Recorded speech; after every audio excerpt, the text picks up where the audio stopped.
अस्सलाम वालेकुम वरहमतुल्लाहि वबरकातुहू। आज हम अपने प्यारे पैगंबर सल्लल्लाहु अलैहि वसल्लम की बताई हुई वो दुआ याद करेंगे जो आप सल्लल्लाहु अलैहि वसल्लम ने नफा बख्श इल्म, पाकीज़ा रिज़्क और कबूल होने वाले अमल की दुआ बताई है। तो आइए दुआ याद करते हैं। ये इब्ने माजा की हदीस मुबारक है।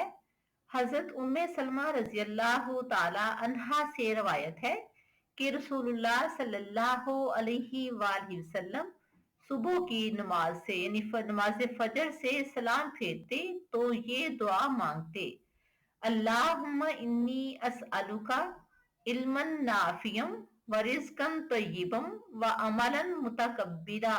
फिर देखें, अल्लाहुम्मा इन्नी अस्अलुका इल्मन नाफियम व रिज़्कन तय्यिबन व अमलन मुतकब्बिला।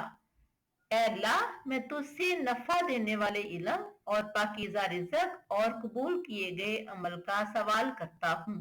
अल्लाह ताला से दुआ है कि अल्लाह ताला हमें इन तमाम दुआओं को सीखने, इनको याद करने और जो प्यारे पैगंबर सल्लल्लाहु अलैहि वसल्लम ने अहकामात बताए हैं उन पर अमल करने की तौफीक अता फरमाए। आमीन या रब्बल आलमीन। अल्लाह हाफिज।